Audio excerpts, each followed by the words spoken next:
do dado clínico, com arritmia, hipotensão, dor torácica e dispneia. E depois, entre dias e meses, e até 1 hora, pode acontecer a parada cardíaca respiratória, que é representada por perda, um colapso total, perda da efetividade da circulação e perda da consciência. Então, isso aí pode evoluir para uma falha na respiração e o paciente pode chegar a falecer, ou pode ser também na falta de uma desfibrilação ventricular. A incidência de parada cardíaca nos Estados Unidos, que quando estuda qualquer referência, tem que ver os Estados Unidos, que lá está tudo bem escrito. Nos Estados Unidos, ocorre anualmente 450 mil paradas cardiorrespiratórias, com 300 mortes, antes do atendimento hospitalar. Na Europa, 750 mil, e no mundo inteiro, 6 milhões, com a sobrevida em torno de 10%. Agora, a parada cardíaca é responsável pela morte de 160 mil pessoas antes da chegada nos hospitais brasileiros. A gente lembra também que, somado a isso, nos Estados Unidos, anualmente ocorre mais de 1 milhão de infartos agudos do miocárdio, com uma mortalidade de 1/3 na primeira hora.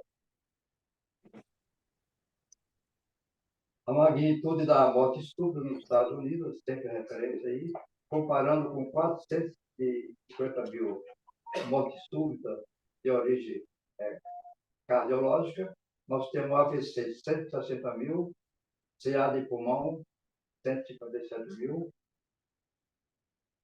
40.642 mil, CA de mama. E AIDS também. Então, na história da evolução da parada cardiorrespiratória, nós verificamos que um fisiologista inglês, que residia na França, ele estudou em 1792 e verificou que a parada cardíaca afeta o sistema nervoso que ocorre após 5 minutos de parada cardíaca. Se o paciente estiver em normoterapia, se ele estiver hipotérmico, ele vai tolerar um tempo maior. E aí, do ponto de vista técnico, Paul Zoll, em 1956, elabora a teoria do desfibrilador externo, automático, PDEA, em inglês, e o Paul Verhoeven, que não era médico, era um engenheiro, em 1961, introduziu a massagem cardíaca externa do tórax. Veja que coisa fantástica. Não um médico, mas um engenheiro.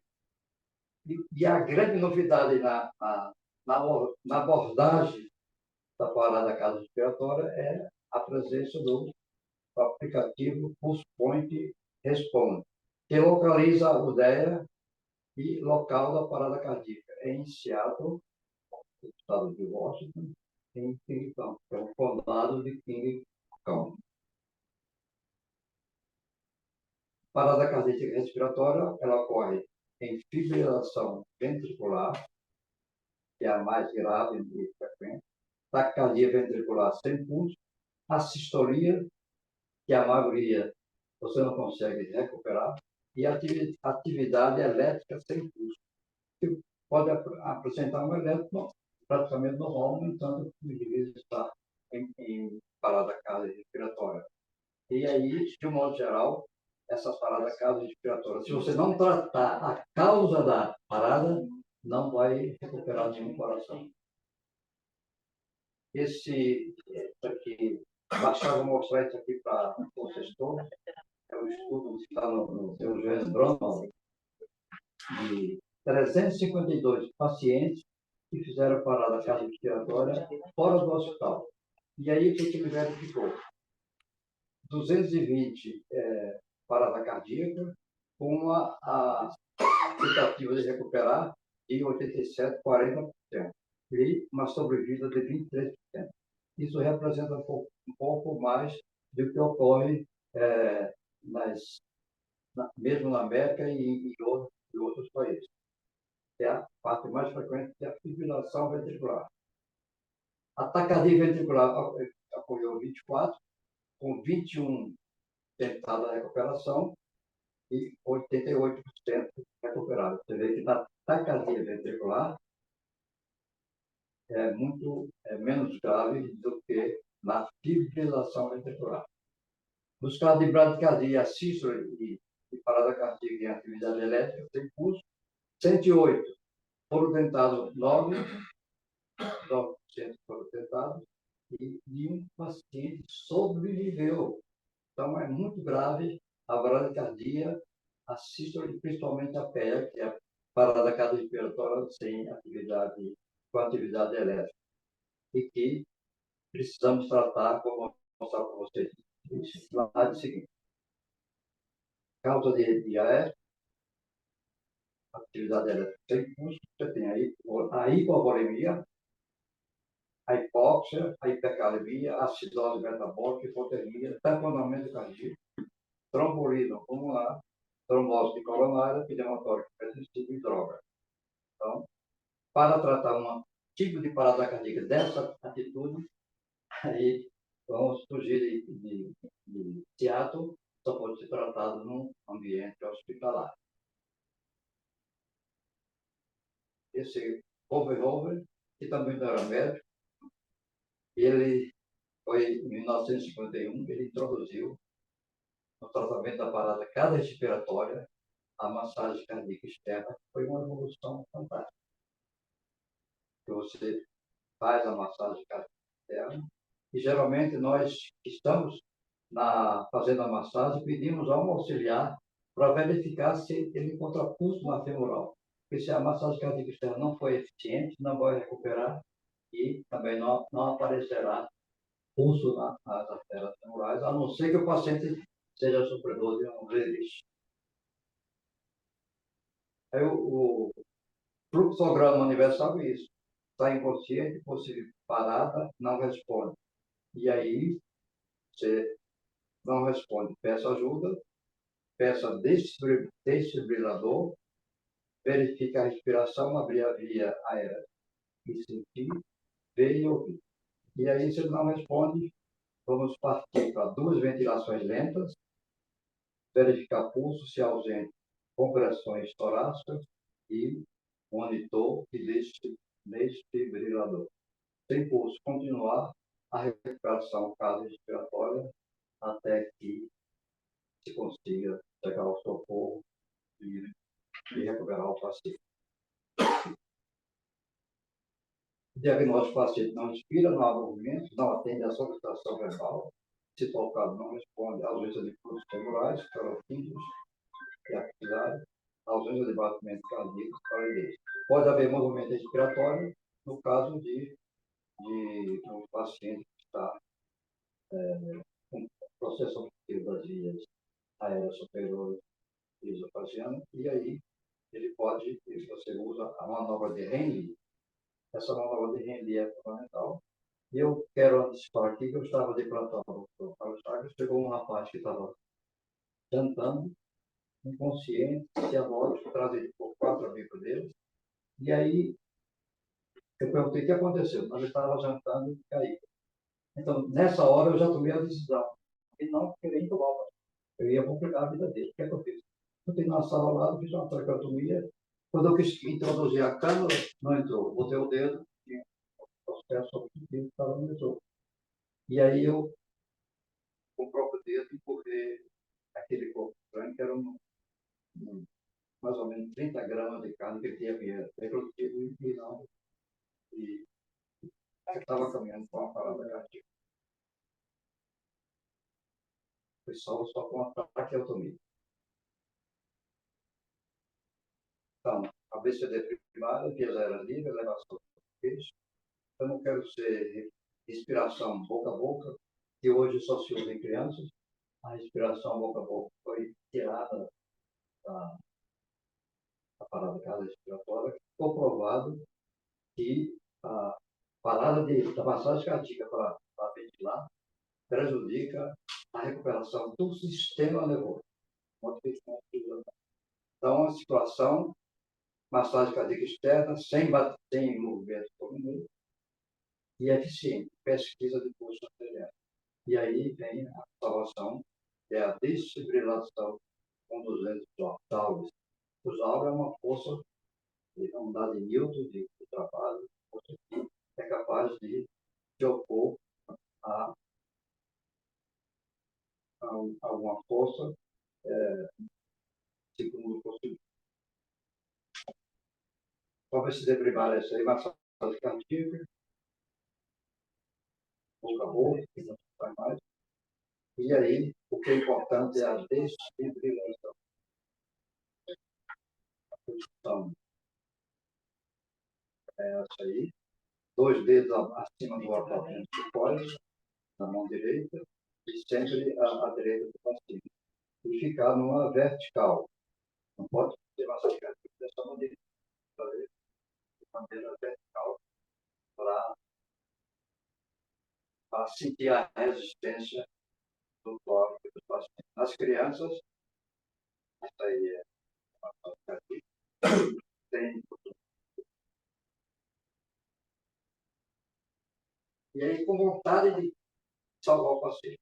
Na criança, não usa os 2 dedos, pode ser apenas o polegar para fazer massagem cardíaca.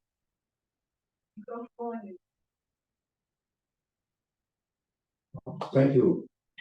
E aí você tem taquicardia ventricular, a fibrilação que é a mais comum, taquicardia ventricular aí em cima, e a fibrilação ventricular que não tem um composto não tem QRS. Atividade elétrica sem pulso. Que aí, além de usar a massagem cardíaca e dar os tópicos, nós usamos aí a famosa epinefrina, 1 miligrama intravenoso, sulfato de magnésio, continuar o tratamento etiológico, bicarbonato de sódio e hipercalemia, se é persistente. Na bradicardia é a atropina, muito usada na anestesia, 0,5 a 4 miligramas de 3 em 3 minutos, intravenoso, até atingir 0,04 miligramas por quilo de peso. Marcapasso transcutâneo, dopamina, epinefrina e isoproterenol, que nós não usamos mais. A desfibrilação é um uso terapêutico de choque de corrente elétrica contínua, com grande amplitude e curta duração, aplicada no tórax, 180 a 200 joules, ou diretamente no miocárdio. Na cirurgia, nós usamos 10 a 20 joules. É o único tratamento eficaz para reverter a fibrilação ventricular com um choque assincrônico, que é aquele diferente que você usa quando vai fazer a reversão de uma fibrilação atrial. Essa ideia é fundamental e o lá em Seattle localiza e traz, existe cerca de 100 desfibriladores, e aí é feito de maneira simples, colocar os eletrodos nessa posição, e aí dentro você tem ligar, 2, avaliar, porque o aparelho diz a hora de realizar o choque.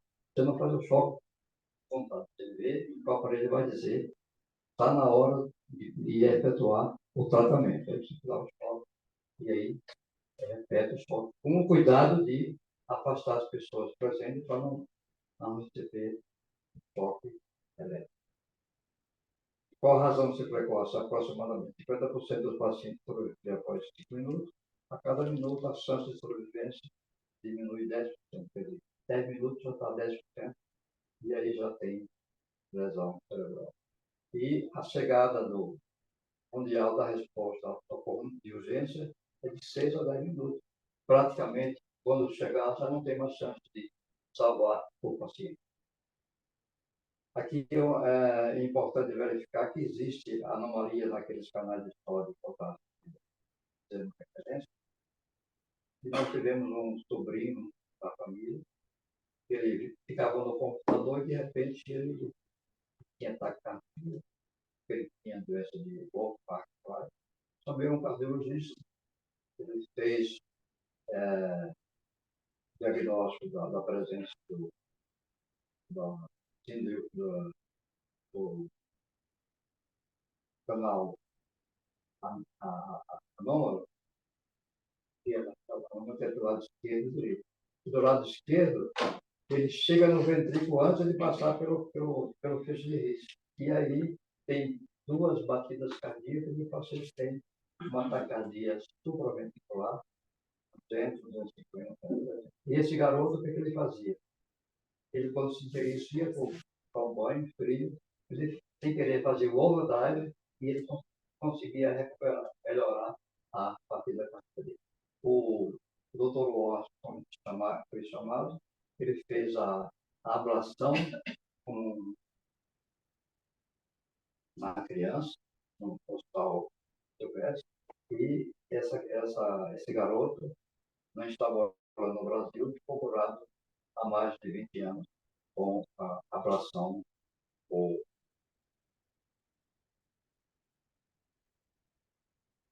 radiofrequência. Na CDO Factoide, verificamos que existe uma onda presente aqui no PRS e com bloqueio de diâmetro direito, e o paciente fica curado com a ablação por a síndrome drogada foi descrito por um cardiologista. Ele esteve na São Vicente recentemente. São 3 cardiologistas que descobriu essas síndromes drogadas e o elétrico praticamente normal, com bloqueio de ramo direito.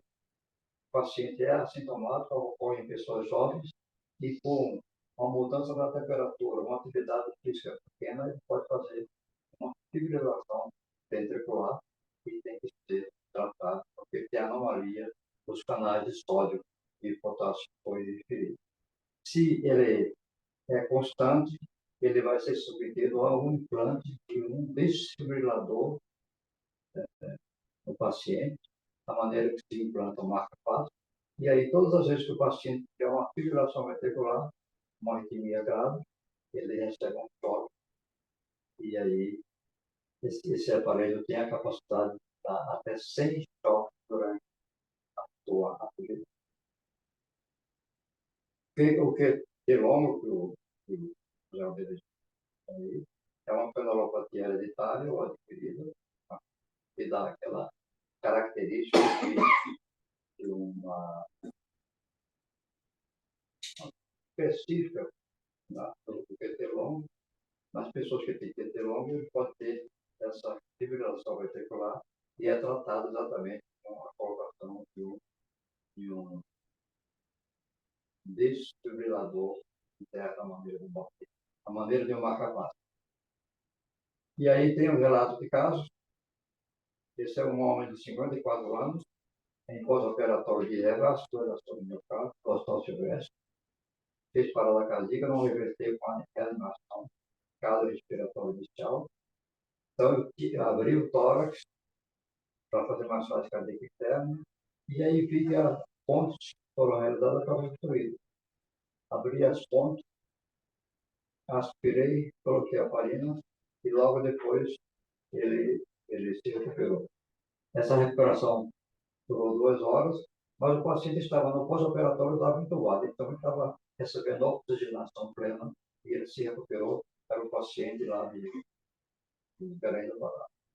O outro foi de plantão de domingo no Hospital da Lagoa, um homem de 80 anos, gaúcho, e veio aqui para o Rio de Janeiro dar um passeio, fez uma apendicite. Um colega falou, vamos fazer uma penicilina venosa. Começou a correr a penicilina, ele fez uma parada cardiorrespiratória. Vamos lá, imediatamente com massagem cardíaca, choque, recuperamos o paciente, e naquele mesmo dia eu fiz a apendicectomia do paciente. O outro é um homem de 80 anos, com diagnóstico de apendicite aguda, que foi já descrito aí.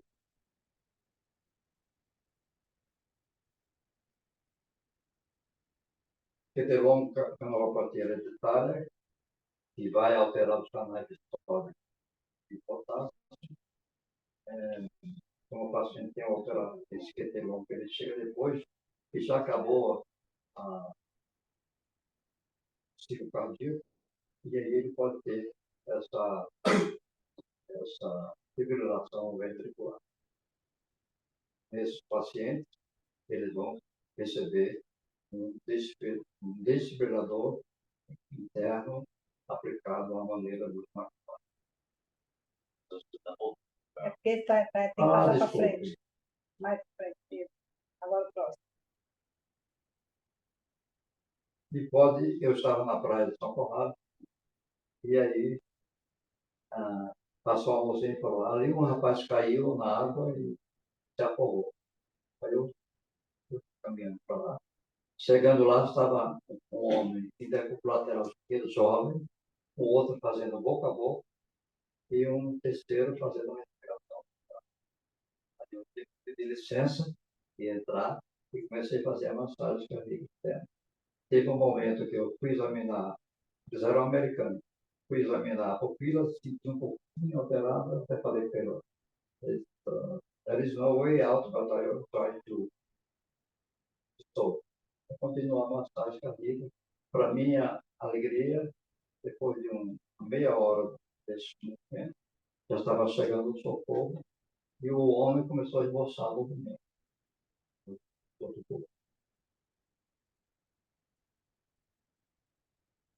Isso aqui foi descrito.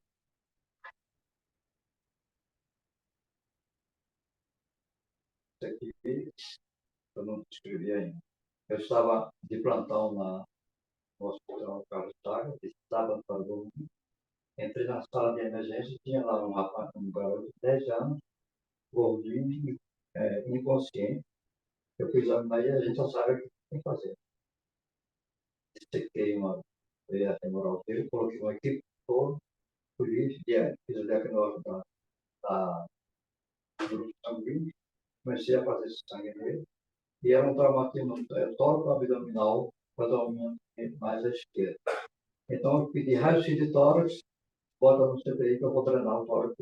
Quando eu vi o raio-x, cheguei no CTI, ele estava fazendo parada cardiorrespiratória. E aí, qual a conduta? Massagem cardíaca externa jamais.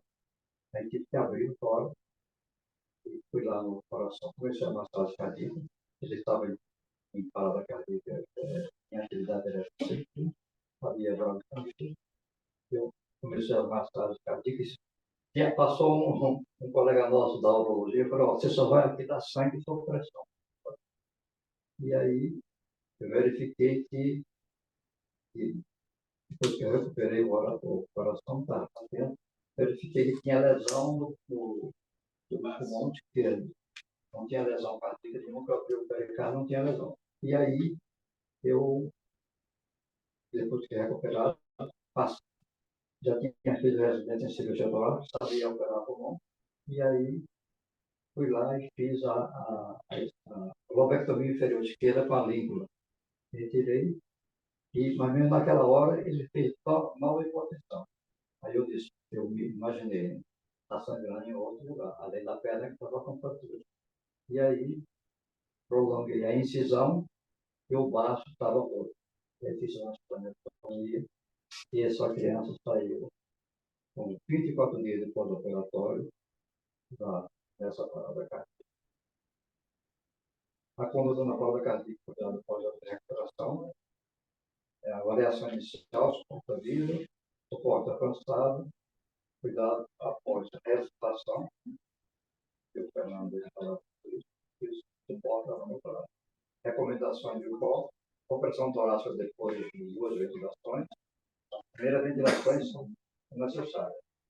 Suficiente para a educação torácica, massagem cardíaca tem por minuto, ventilação boca a boca não se usa mais. Chegar a pulso rígido ocorre 2 minutos, 5 ciclos de primeiro choque. Hipotermia é um tratamento que se faz para o paciente que tem lesão cerebral. Toque inicial, em vez de 3 toques seguidos, um toque só de 180 graus. E oxigenação dele, 100% de ressonância. Isso aqui que é a grande novidade que Seattle mostrou para o mundo. que é ali a presença de um aplicativo, todo mundo usa no celular, e quando ele vê a parada cardíaca, ele liga para esse aplicativo para localizar onde é que está mais perto o desfibrilador, ao que não é apanhado, e a conduta é começar a recuperação da parada cardíaca no local em que ocorreu a parada cardíaca. Aí, então, um grande exemplo. E isso foi feito em 2002, a convocação e treinamento de 15 mil habitantes, especificamente para iniciar o tratamento local da parada cardíaca. Quer dizer, nessa cidade, o pessoal é ávido para estar passando e ver uma parada cardíaca e lá salvar o paciente. Adoção do curso POINT para localizar o DEA existente, anunciada em exposição de uma CEP de 2020, e importante, 67% da população está habilitada para iniciar a recuperação na parada cardíaca. Isso em teatro. Com uma sobrevida impressionante de 62. E agora, Canadá e outros estados americanos estão utilizando esse mesmo processo. Aí foi feito pelos chefes de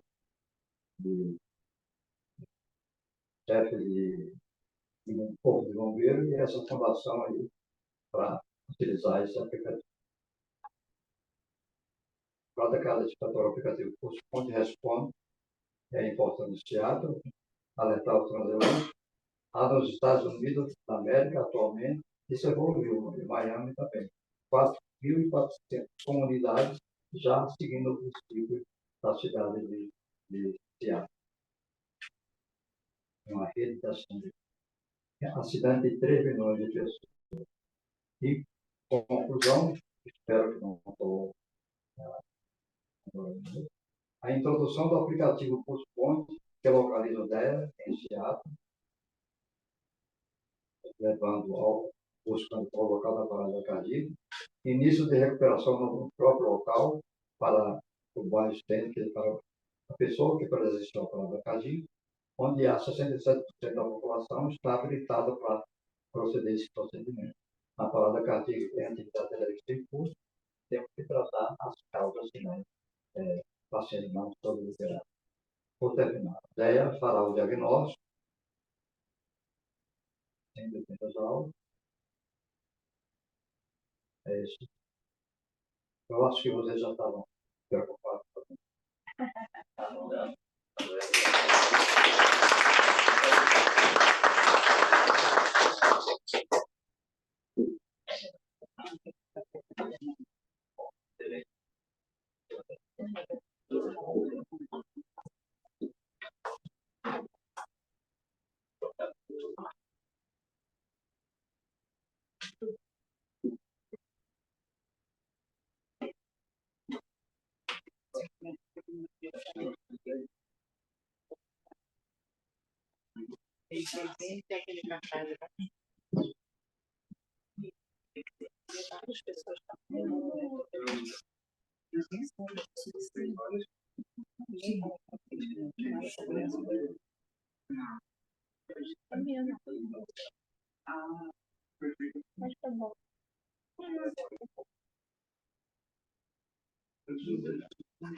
Eu não vejo que aberto aqui embaixo, tem 2 corações abertos ali.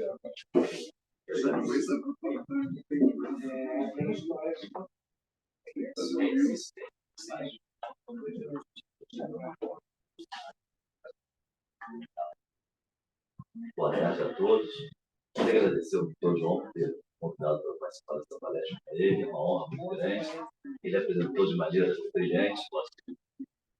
E eu queria dizer que a parada cardíaca é um assunto para todos aqui na sala, todos. Aqui dentro da sala, médicos, obviamente, e não médicos. Todos temos que conhecer os princípios básicos. Os médicos têm que conhecer princípios avançados de parada cardíaca. Os não médicos, o BMS, que é o básico, que salva a vida. O professor já falou sobre essa epidemiologia, né? A sobrevida à fase hospitalar é melhor quando o paciente está internado com parada cardíaca do que fora do hospital. A probabilidade de sobrevivência é bem menor fora do hospital. Vai depender do treinamento da comunidade, vai depender do treinamento de lei, vai depender das compressões serem feitas adequadamente, com qualidade, e da chegada do fibrilador. Eu vou acelerar um pouquinho, senão não vou dar tempo de falar. Esse slide aqui, ele faz a síntese do aspecto mais importante relacionado à parada cardíaca no mundo, em qualquer parte do mundo. Serve-os hoje que tem esse traçado, visualmente, é um paciente que está sofrendo de infarto agudo na fase superaguda. Não, aspecto de infarto agudo na fase aguda, até onde aqui. E esse é o principal mecanismo de morte por infarto. Infarto é a principal causa de morte súbita. Fase aguda, desorganização elétrica do miocárdio, fenômeno RSOP, fibrilou. Existe uma desorganização elétrica ali no miocárdio, e essa é chamada fibrilação ventricular primária, ou seja, aquela que é paciente salvo com desfibrilação. E se ele não tiver alcance as manobras e o desfibrilador, ele não vai sobreviver. Ilustrando isso que o Dr. João falou, fora do hospital, tem que haver em regiões de aglomeração, estádios de futebol, clubes, tem que ter um desfibrilador automático externo. Lá no nosso clube, 3 pessoas morreram e foram citadas na quadra de tênis. Tem desfibrilador externo, foi chamada a equipe, começou a compressão, chegou o desfibrilador, deu choque, era exatamente isso, infarto agudo. O paciente foi ressuscitado, veio para o hospital, fez a angioplastia, está vivo. Os 3 estão vivos, voltaram a jogar tênis. Aqui é o mecanismo básico que todo médico tem que conhecer para atender uma parada cardíaca intra-hospitalar, é o meu objetivo. Esse traçado de baixo, uma linha reta, primeiro tem que saber se a linha reta é verdadeira. A gente pode ter a derivação, saiu o eletrodo, a conexão. Linha reta verdadeira é a sistolia. E aqui uma taquicardia ventricular polimórfica. Geralmente isso não provoca pulso. Então, taquicardia ventricular polimórfica é igual, no mesmo sentido da fibrilação ventricular. Vai desfibrilar. Eu vou falar um pouquinho mais sobre isso adiante. Então, o sucesso da ressuscitação cardiopulmonar depende disso, do rápido reconhecimento da parada, fornecer imediatamente a ressuscitação, com compressões adequadas. Não vamos esperar chegar ao desfibrilador para começar a ação, começar a compressão de imediato. Primeira coisa, chamar por ajuda, identificar a parada cardíaca, chamar por ajuda, identificar o sistema médico de emergência e pedir um desfibrilador. Enquanto isso, massagem cardíaca de compressão com qualidade adequada. E quando chegou o desfibrilador, ver se o ritmo é chocável ou não. Se for chocável, imediatamente aplique o choque. Depois que aplicou o choque, não para a preperítica, continua a massagem por 2 minutos. Depois, os cuidados após o retorno da circulação espontânea. Então, em resumo, é isso. Se for na rua, verificar a cena, se expõe em perigo para a equipe ou não. Chamar a pessoa, seu fulano, não acordou, tá? Chamar de imediato o serviço médico de emergência do desfibrilador. Se ele não está respirando, não tem impulso, as outras pessoas já falou, começar imediatamente compressão externa. Manobra de compressão. E aqui tem uma regrinha. São 30 compressões para 2 ventilações. 30 para 2. Não se faz mais respiração boca a boca. Essas ventilações são feitas com ambu ou qualquer máscara que estiver disponível. Se não tiver isso, vamos socorrista é só compressão. Esse diagrama mostra claramente como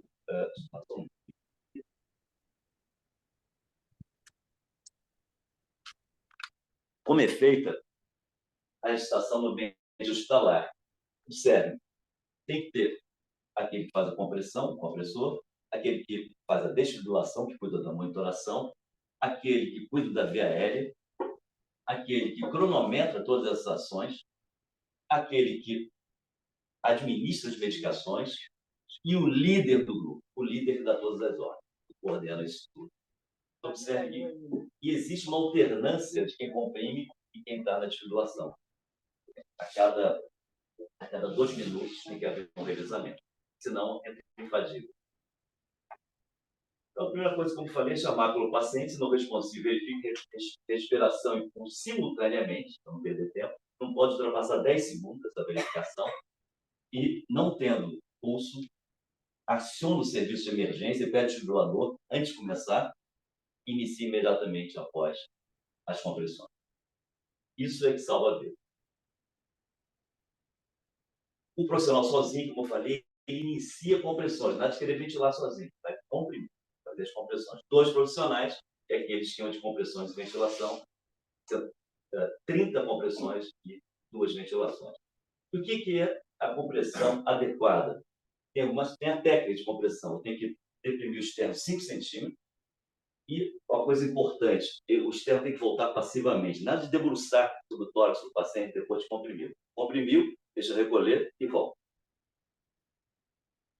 E a taxa, o professor João já falou, a taxa de compressão é 100 por minuto, quando estiver 120. Nada de ficar inclinado sobre o tórax na hora do recolhimento elástico do tórax.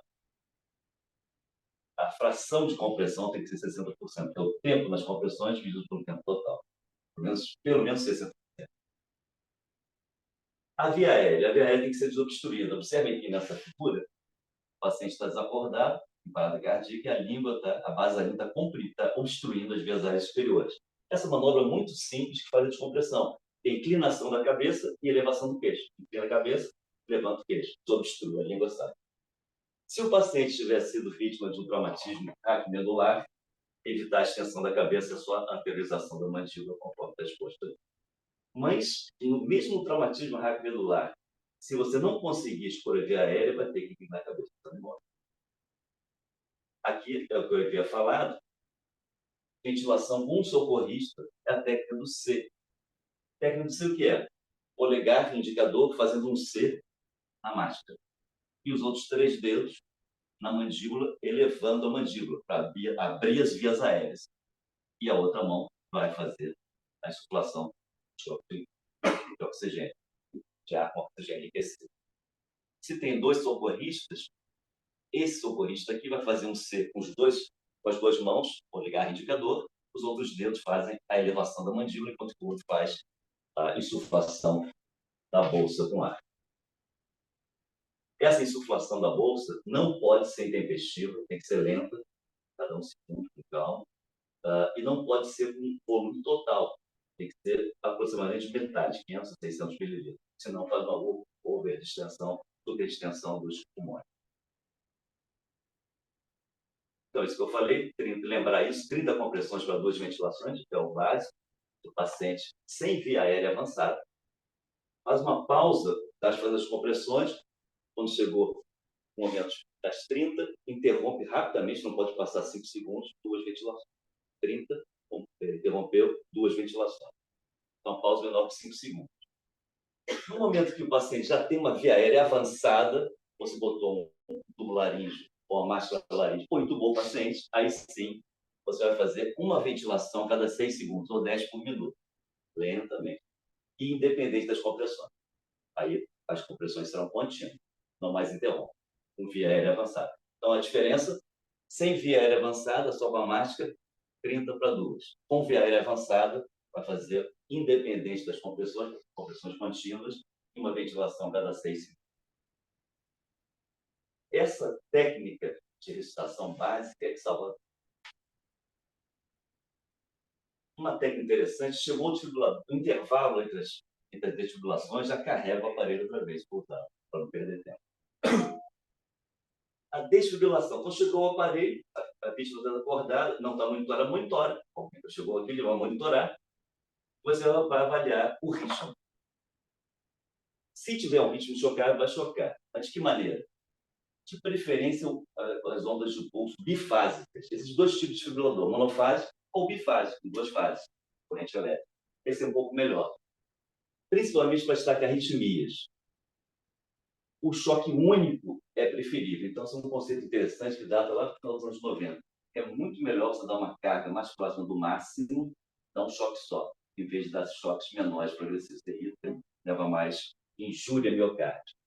Isso para qualquer cardioversão. As arritmias refratárias do primeiro choque não são infrequentes. Vai fazer outros choques, não vão ver a sequência, mas sempre com energias pelo menos iguais à primeira, às vezes maior. Estamos começou com a dose máxima. Se você tem a carga usada para desfibrilar o paciente, é dada pelo fabricante. Tem muitos modelos de desfibrilador. Ah, mas eu estou aqui, eu não sei que fabricante especificou da massa. Para carregar, não. A posição, você pode desfibrilar com as pás, eu gosto de prefiro, você faz pressão sobre o tórax, mas você pode usar, em alguns casos, adesivos, são mais caros, mas são interessantes também. O adesivo pode fazer uma capaça externa. É a posição clássica, anterolateral do tórax, ou às vezes você faz anteroposterior, somente quando você quer reverter, por exemplo, a fibrilação atrial, que não é a parada cardíaca. Acesso. O acesso intravenoso periférico é o padrão na legislação. Intraósseo seria a segunda escolha em pacientes pediátricos. A gente não usa esse acesso, é adulto praticamente. Acesso venoso central, tome muito cuidado com isso, porque se você vai interromper as massagens no tempo prolongado para botar um acesso profundo, você vai perder tempo precioso na recuperação do paciente. Muito cuidado com isso. Pode até ser feito com muita proficiência, com muita rapidez. Você pode usar o tubo, jogar os medicamentos diluídos pelo tubo orotraqueal. É uma via, uma quarta escolha. Atenção, a epinefrina é a droga da parada. Então, é a epinefrina, a droga adrenérgica, vasopressora. A dose é 1 miligrama a cada 3, 5 minutos. Na prática, ela é em ciclos alternados, ciclo de gestação, 2 minutos. Quando o paciente tem uma parada cardíaca em risco chocável, eu vou administrar epinefrina depois de tentativa de fibrilação, e não imediatamente. Eu vou falar isso já. Vasopressina não é usada mais. Tinha nos guidelines anteriores, esse aqui são os guidelines de 2020, do American Heart, retirou, não teve vantagem com vasopressina. Outro aspecto que se usava no passado era fazer doses altas de epinefrina. 5 ampolas, 6, não adianta nada. Contra a mildarona ou lidocaína, que são os antiarrítmicos, nós vamos trabalhar com eles, os pacientes com população ventricular ou PV, que não respondem o primeiro choque. Não vou mostrar esse algoritmo. Corticoide se usava antigamente em parada fora do hospital, mas benefício muito incerto. Cálcio não deve ser, antigamente se usava cálcio na parada cardíaca, não deve ser usado, só em circunstâncias específicas. Nem bicarbonato, antigamente se usava bicarbonato, estava já há algum tempo, não se usa bicarbonato de rotina. Magnésio tampouco, não usa nada disso. Nem magnésio, nem bicarbonato, nem cálcio. Ah, mas ele parou com hiperpotassemia. Ah, eu vou usar o cálcio, situações especiais. Eu posso usar o bicarbonato também. Ah, mas ele está fazendo uma arritmias polimórficas com QT longo, o professor mostrou. O QT longo ele pode ser adquirido ou congênito, que é uma mutação genética, uma variação genética, a criança nasce com aquilo, ou pode ser adquirido. Vou mostrar um caso. Aí o magnésio tem lugar. Bom, aqui eu não vou perder tempo explicando, já foi falado, eu estou falando também. Lembrar sempre de oxigenar adequado os pacientes e sempre, no decorrer das manobras, o professor já mostrou isso, buscar a causa da parada. São os clássicos 5Hs e 5Ts. Sempre pensar em hipovolemia, hipoxemia, hidrogênio, que é acidose, hiperpotassemia, hipotermia. E os 4Ts, tensão de pneumotórax, ou seja, pneumotórax hipertensivo, caso do rapaz, tamponamento, toxinas, trombose pulmonar, trombose coronariana. Qual desses é o mais frequente? Trombose coronariana, infarto disparado. Aqui eu vou mostrar então o algoritmo de resuscitação dentro do hospital. Parada cardíaca, o paciente está monitorado ou não monitorado. Dentro do hospital, os limites estão monitorados, então você tem bastante monitorado. E às vezes com monitor avançado, PAM, ventilação mecânica, aí fica mais fácil. Vamos supor que não. Então, você vai dar oxigênio e colocar o monitor imediatamente. Antes de colocar, se ele não tiver com monitor, antes disso, não teve tempo. Você diagnosticou a parada cardíaca, está sem pulso, você vai começar as compressões. Monitorou o paciente, você vai olhar imediatamente o risco, logo depois da monitoração. Está em fibrilação ventricular ou taquicardia ventricular, sem pulso. E é fácil, né? Fibrilação, nós já vimos como é que é, aquele risco todo muito desorganizado. Não se ilude, todos têm que saber isso. Não é intensivista, ou cardiologista, ou socorrista, todos. Eu fiz uma CLS aqui, já fiz uns 3 ou 4, um deles uma ginecologista. Então, ela foi fazendo, ela foi entendendo as coisas e passou com proficiência. Então, viu o ritmo de fibrilação atrial, aquele ritmo desorganizado, é fácil, não tem erro. Viu aquilo, para a compressão, aplica o primeiro choque, pumba, com a carga máxima, ou 200 joules peak fase, ou 360 monofase. Deu choque, não fica olhando para o monitor, e nem para o que está fazendo. Deu choque, imediatamente voltar às compressões. Sem olhar monitor, sem mais nada. Deu choque, compressão. Isso é muito importante. Por quanto tempo? Por 2 minutos. Aí eu vou rever o ritmo. Olhei o ritmo, está fibrilando ainda, ou está em taquicardia sem pulso, imediatamente eu aplico o segundo choque. E o que eu faço? Fico olhando o monitor se saiu ou não? Não olho. Eu volto às compressões imediatamente. Por quê? E mesmo que ele tenha revertido com o ritmo normal naquele momento, o coração está estonteado ainda, a gente não gera década. Então são 2 minutos de... Voltei para 2 minutos, depois do segundo choque. Nesse momento, naquele primeiro momento, no primeiro choque, eu já estabeleci um acesso venoso. Depois desse segundo choque, eu vou dar adrenalina, 1 miligrama. Adrenalina. E vou considerar uma VL avançada, dentro de um hospital, se vai entubar o paciente, e botar uma capnografia. Capnografia é bem interessante, é uma monitoração avançada. Os anestesistas usam muito isso também, quem já tem PCU também. Você vai medir a quantidade de CO2 exalado. Olha, para ter CO2 exalado, a dinâmica cardiorrespiratória tem que funcionar. O sangue tem que chegar nos alvéolos e expulsar o CO2. Então, é uma medida do débito também. Para ter CO2 exalado, tem que ter débito cardíaco. Então, é um instrumento muito interessante para ferir a eficácia da respiração. Então, nesse momento, eu já dei 2 choques e termino o meu ciclo de 2 minutos. Aí sim eu vou olhar o monitor. Se continuar ainda com ritmo chocário, eu aplico o terceiro choque e faço antiarrítmico. Então, vou fazer antiarrítmico depois do terceiro choque. Aí pode ser amiodarona, o melhor deles, ou lidocaína, mas melhor é amiodarona. Amiodarona, dose de 300 mg no primeiro choque. Volto minhas compressões, volto todo esse processo. Aí eu vou alternando, a cada 2 minutos, adrenalina, num ciclo, e o outro, amiodarona, até reverter. Então, isso é muito, muito importante. Bom, vamos para a direita aqui. Se comecei as manobras, chegou o monitor, monitorei o paciente. Tem aquela linha reta. A sistolia. Então, o que eu vou fazer? Continuar minhas compressões, mas já pego um acesso e começo de imediato epinefrina, adrenalina, 1 miligrama.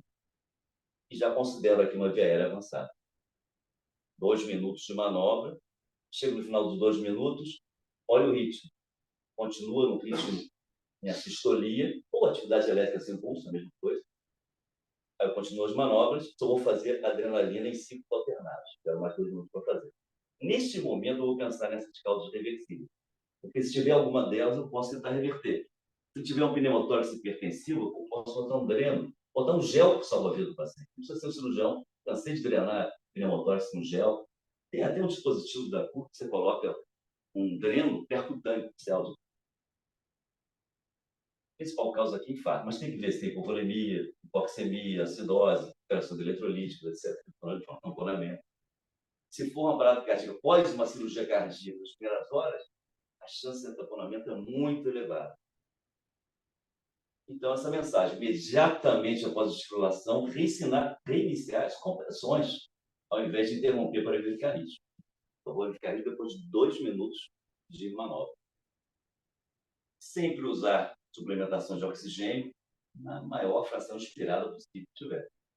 Até, se eu tiver uma capnografia, que é um recurso para o paciente estar entubado, capnografia só com o paciente entubado. Ele máscara não consegue ver isso de maneira adequada. Isso vai ser um parâmetro muito interessante para, se subir rapidamente a capnografia, pode ser que tenha retornado a circulação.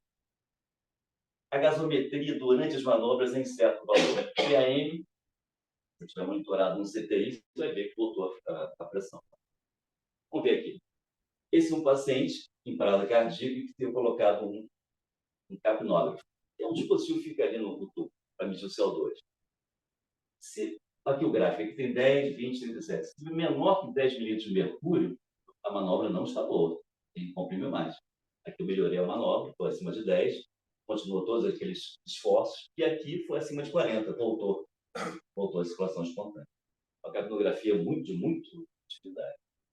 Esse é um paciente que parou, então, sério, num ambiente monitorado, no hospital, massagem, ventilação, já com uma via aérea avançada, já com capnografia.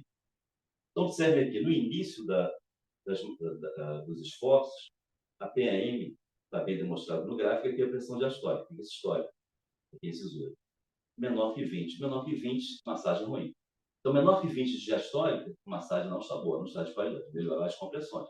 Se houver exaustão do compressor, da pessoa que está na compressão, troca.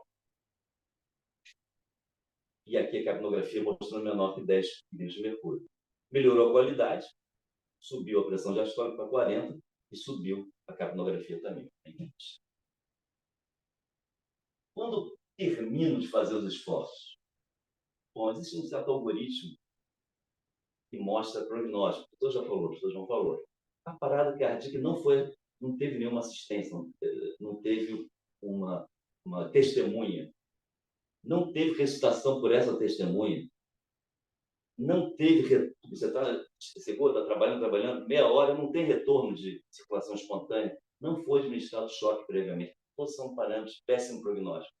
Aqui eu posso interromper. Isso é feito para o socorrista que vai resgatar a vítima, eventualmente para os esforços. Se qualquer um desses estiver presente, ele deve ser transportado. Nenhum deles, perdão. Recomendações após obtenção do retorno da circulação espontânea. Sempre fazer um eletrodoserivação, que o infarto é uma causa fortíssima. Oxigenar bem o paciente, manter a saturação acima de 92, 98, ventilar o CO2 da capnografia em 35, 45, mantendo a ventilação boa. E se o paciente, após a parada cardíaca, o professor João mencionou muito bem isso, ele não estiver responsivo, ou seja, estiver comatoso, eu tenho que fazer um controle direcionado da temperatura, mantendo de 32 a 36, hipotermias mais profundas não mostrando vantagem, por 24 horas, que melhora o prognóstico neurológico. Reaquecimento depois de 24 horas, geralmente com meio grau centímetro por hora. Então, 24 horas de controle direcionado para que eles não acordam, não respondem depois de retorno à circulação espontânea. Então, esse protocolo, eu já falei as medidas do paciente que retornou. No comatoso, pós-parada, depois do retorno da circulação espontânea, controle direcionado da temperatura, eu posso obter outros exames neurológicos, como tomografia de crânio, monitoração do eletroencefalo, para ver se ele tem atividade convulsiva. Se ele estiver acordado, eu vou seguir todo o protocolo de terapia intensiva, aminas vasoativas, ventilação mecânica, oxigenação, controle do equilíbrio ácido-base, hidroeletrolítico, etc. Às vezes o paciente sai da parada cardíaca em choque circulatório profundo. Às vezes tem que botar um dispositivo tipo ECMO para manter a circulação e a ventilação. O ECMO periférico tem duas cânulas, uma venosa e outra arterial. A venosa, o sangue é puxado da veia, pela veia femoral, ele vai lá para cima, é puxado do território venoso, passa por uma bomba, a bomba leva o sangue para o oxigenador de membrana e volta para a artéria e espelha lá para cima, quando há o apoio circulatório. Rapidamente, para não cansar os dois, nós vimos o algoritmo da parada cardíaca e, junto no ACLS, junto ao aceleramento, vem algoritmo para tratar também as taquicardias dos bradicardíacos, que o João mencionou. Nós vamos falar agora de eventos sem parada cardíaca, mas que podem evoluir para parada cardíaca. Taquicardia com pulso, chega em emergência. Taquicardia com pulso. Então, vou avaliar o paciente. Clinicamente, está com frequência alta. Vou dar sempre manter a via aérea, oxigenação, monitor. Então, move, né? Monitor, oxigenação, veia, acesso venoso e eletrocardiograma. Move. Vou ver se o paciente está instável, sem hipotensão, choque, dor torácica, angina, dispneia provocada por esse estudo ritmo. Se ele tiver isso, qualquer uma dessas, eu vou sedar, sedar e fazer cardioversão sincronizada. Se ele estiver estável hemodinamicamente, tem dois grandes grupos de taquicardia. Um da taquicardia que é estreito, em que eu vou fazer manobra vagal, compressão circarotídea, que é estreito regular, e da adenosina. Pode ser feito também beta-bloqueador. Vou mostrar um exemplo. Se ele tiver o QRS largo, é outro grupo de taquicardia de QRS largo, vou fazer antiarrítmica. E estável, né? Sem hipotensão. Aqui um exemplo. Mulher de 36 anos, chega aqui ao hospital, uma história de síndrome de ansiedade em tratamento há anos. A senhora, a moça, estava com um diagnóstico de síndrome de pânico. Por quê? Ela falava, tipo, disparava o coração de vez em quando, disparava, ficava batendo batedeira aqui, né? Externo. Demorava alguns minutos e passava, nunca ninguém fez diagnóstico. É difícil fazer diagnóstico às vezes. Mas ela teve a felicidade de chegar ao hospital e registramos esse eletro. Observe, senhores, aqui. Esse eletro é um eletro relativamente raro. Ele mostra a indução da arritmia. Essa arritmia ela chegou em ritmo sinusal, observe aqui os chuveiros dois complexos, que aquilo induz espontaneamente a arritmia. Observe essa onda P aqui, em cima da onda T, ela desce pelo nó do AV, conduzindo lentamente o PR longo. P, ativação atrial. QRS, ativação ventricular. STT, repolarização do ventrículo. Então, desceu lento pelo nó do AV, porque tem dupla via nodal. Desceu pela via lenta, lentamente. Escolhe os ventrículos e volta pela via rápida e ativa o átrio rapidamente. Então, o P', que é a ativação atrial retrógrada, fica logo depois do QRS. Olha aqui, o traçado assim, bem ilustrativo disso. Desce pela via lenta, escolhe os ventrículos, sobe pela via rápida e o P fica retrógrado. Retrógrado em V1, simulando um bloqueio de não direito aqui, o P'. É uma arritmia regular, é uma arritmia rápida, geralmente são 60, são 70, em que você não vê imediatamente o nome da P. Depois que o experiente começa a procurar o chercher le P. Achar o P significa fazer o diagnóstico. Aqui foi tratada como chercher le P. Ela estava estável, apesar de cardíaca, estava ventilando bem, respirando bem, normotensa, etc. Pessoa de cardioversão, isso aqui é raríssimo de cardioversão. Terminal vagal, não saiu, fez adenosina. A adenosina é um fármaco que aumenta a atividade vagal pelo nó do AV. Então, bloqueio um dos alças de circuito, geralmente lento, aumentar a refratariedade aqui, interrompe o circuito elétrico, volta o ritmo normal. Normalmente conduz só, normalmente pela via rápida. Outro caso, mulher, 72 anos, Chagas, chegou no hospital com palpitação. Toda taquicardia ventricular chega hipotenso, eu já vi, esse é um caso. Tinha uma mulher Chagas que chega ao hospital com pulso, só com aquela palpitação, certa dinamia sem choque. Às vezes acontece. Você tem um típico eletrotaquicardia, é largo, agora só bem largo é acima de 3 quadradinhos, fácil, de 120 milissegundos, não tem mistério. Regularzinho, largo. A mulher precisa saber só isso para fazer o ACLS. Eu não vou me ater nos detalhes, mas R por aqui é S em V2, C típico, em AVR, R puro, C típico taquicardia ventricular. A morfologia de BRD está vindo do ventrículo esquerdo, negativo em 2, 3, 10 na parede inferior do ventrículo esquerdo. Elas têm várias zonas de fibrose ali. Aqui ela está no estádio, tentou celularona, não reverteu, sedou-se, fez uma cardioversão sincronizada. Observação. Esse aqui é o caso que o professor João falou também. Eu gostaria que vocês prestassem atenção nessas características clínicas que são muito comuns na prática. Um homem de 70 anos chega ao hospital e é internado com diagnóstico de pneumonia, correto? Diagnóstico de pneumonia, um homem de 70 anos, tinha feito alguns antibióticos prévios e tal, foi internado para fazer antibiótico intravenoso de maior espectro. Mas esse senhor tinha um histórico de fibrilação atrial e ele fazia uso regular de sotalol. Sotalol é um beta-bloqueador com propriedades antiarrítmicas intrínsecas do grupo 3. O sotalol é uma mistura de um beta-bloqueador normal com amidarona, sem os efeitos tóxicos desse capítulo da amidarona. Eu estava tomando sotalol, mas ele tomando também quetiapina para dormir, uma neurolética. E, além disso, tomava domperidona, porque ele tinha refluxo. Isso não é incomum. A polifarmácia é uma realidade. Todos esses fármacos têm uma característica comum do ponto de vista elétrico, em relação à membrana cardíaca. Todos eles prolongam o QT. O intervalo QT vai até 0,45, que é bem maior. Então, ele estava tomando antibiótico, tinha tomado azitromicina, estava internado, quando o assistente entra no quarto, vê exatamente essa cena. Estava ensinando uma bomba, fez uma taquicardia ventricular polimórfica. Polimórfica com QT longo, chama-se torçadequante. Por que torçadequante? Torção em torno dos pontos. Você vê aqui como faz uma espécie de fuso, não parece um fuso? Positivo, positivo, positivo, QRS, negativo, negativo, positivo, positivo, negativo. Então fica uma espécie de fuso. Torçadequante é causa de morte súbita em pacientes com QT longo congênito, não cheio de nome beta-bloqueador, e é causa de morte súbita que fez essa combinação de fármacos que prolongou o QT de maneira adquirida. Aqui foi caso de fibrilação. Bradicardia, para terminar em 5 minutos. Bradicardia com pulso, estamos falando de parada cardíaca. Chegou a emergência, a pessoa bradicárdia. O que eu faço? O algoritmo é isso. Eu avaliar clinicamente, a bradicardia tem a frequência menor que 50, por definição. Eu vou identificar, ver a causa, fazer um breve histórico, e move sempre. Monitor, oxigênio, se for o caso, acesso venoso e eletrocardiograma.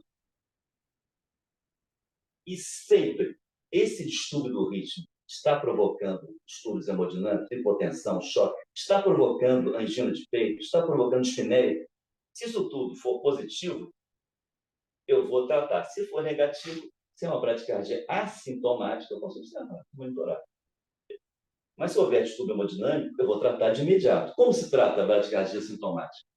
A primeira medida é a atropina.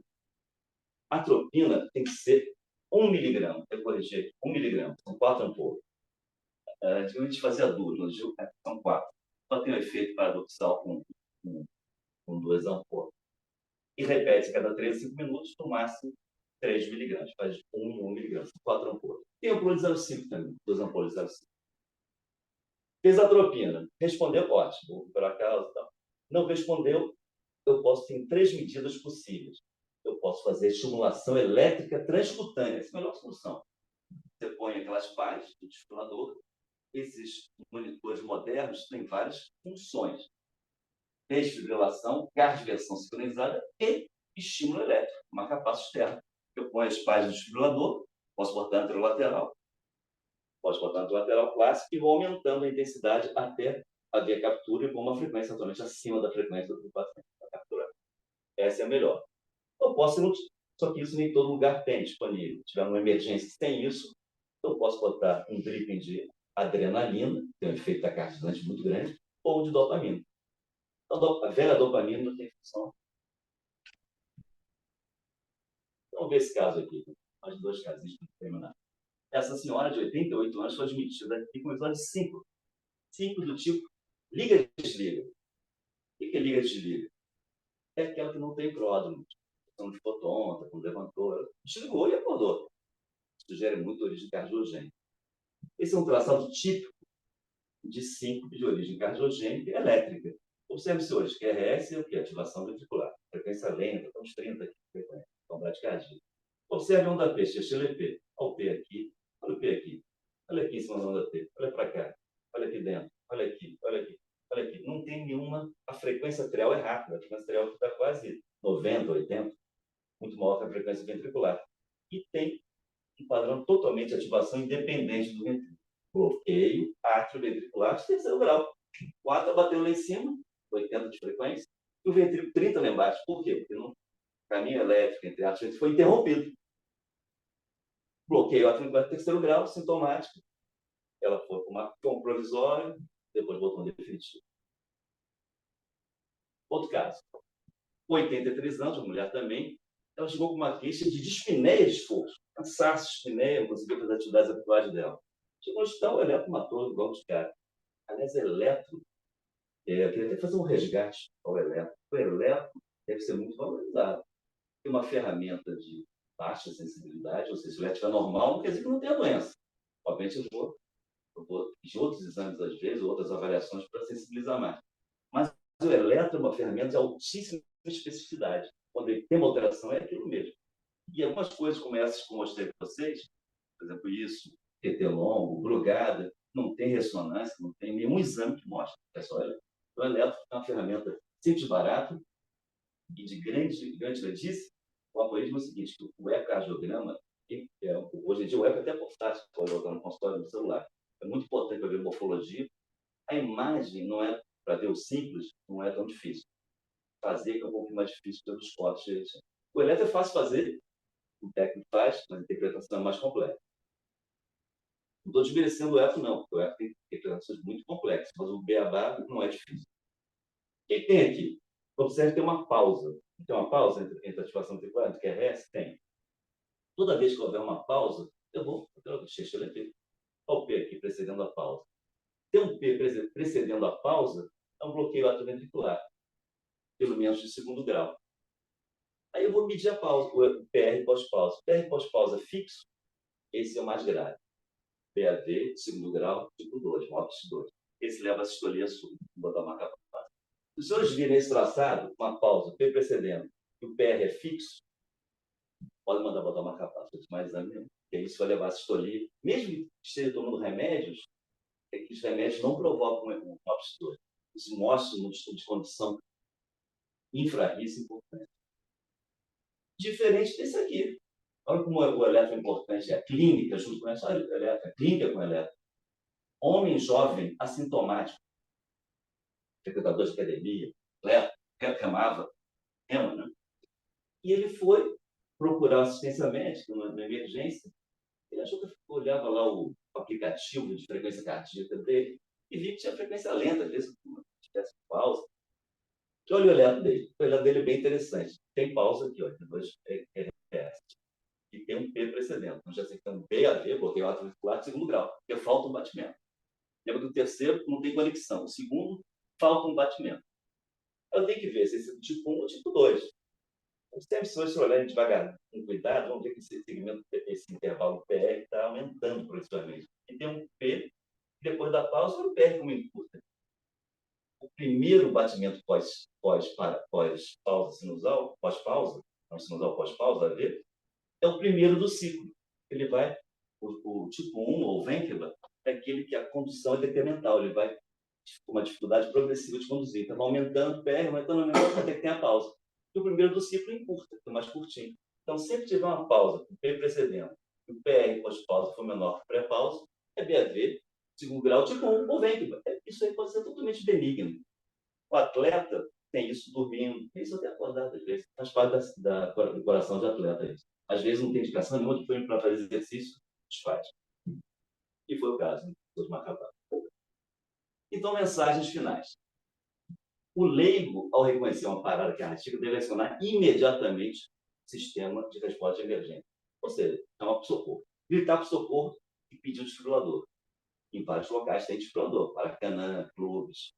Todo lugar aglomerado tem que ter um desfibrilador externo automático. Todo. Salva a vida. Não pode deixar de ter. R vai começar, ele chamou e começa imediatamente, depois de reconhecer a parada, manobras de alta qualidade. São compressões com profundidade, 5 centímetros, frequência acima de 100, e minimizar as pausas.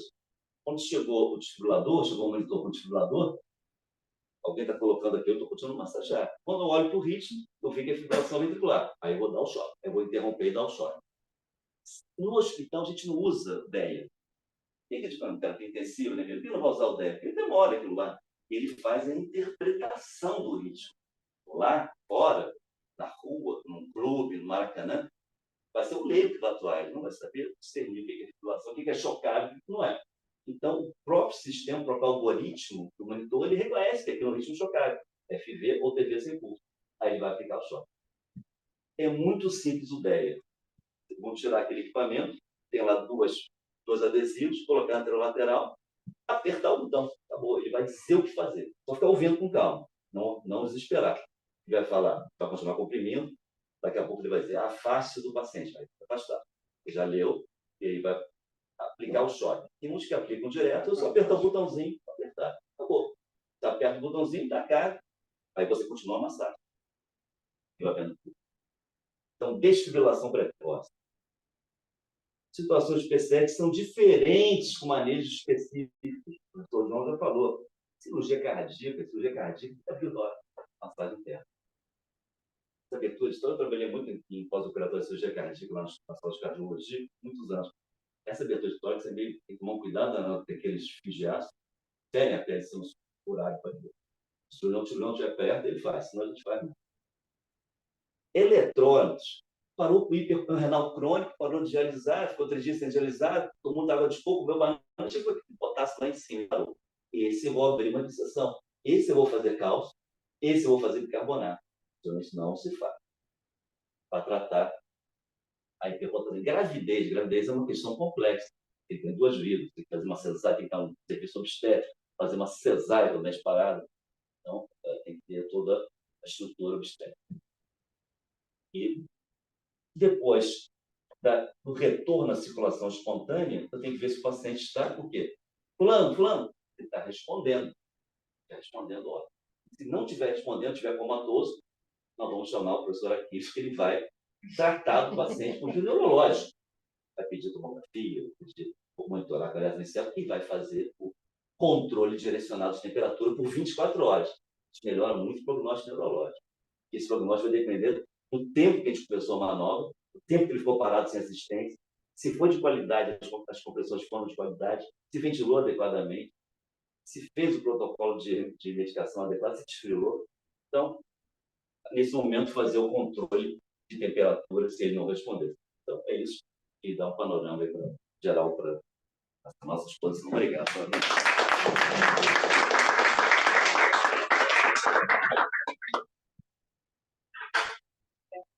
Muito obrigado aos dois palestrantes. Vamos abrir uns minutinhos para algum comentário ou pergunta, antes de encerrar a reunião científica.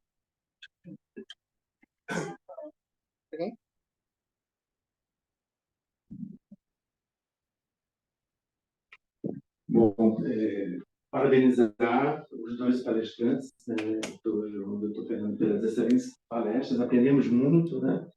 E eu fiquei na seguinte dúvida: num ambiente não hospitalar, como reconhecer se é fibrilação ventricular ou fibrilação atrial? O desfibrilador, ele deve ser utilizado em qualquer uma dessas situações ou só se for fibrilação atrial? E eu tenho um comentário em relação àquela paciente do Fernando que se apresentou do transtorno de pânico, né? Há muitos anos atrás se dizia que o transtorno do pânico era totalmente benigno, não trazia nenhum problema. Hoje em dia se sabe que o transtorno de pânico ele é associado a maior mortalidade cardiovascular. Como a pessoa tem várias crises, com, enfim, liberação adrenérgica, né? Então todos os parâmetros cardíacos alterados. E eu fiquei curioso, aquela paciente, Fernando, que você prescreveu adenosina, que continuidade de orientação você deu para ela? Obrigado.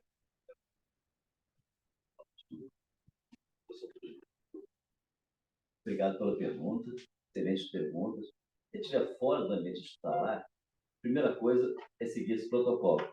Reconheceu o aparato cardíaco, chamou, não respondeu, palpou com os carotídeos, não é para radial, carotídeo, e ao mesmo tempo está olhando o padrão respiratório. Aquele gasping, né, aquela respiração agônica, sem pulso é igual ao aparato cardíaco.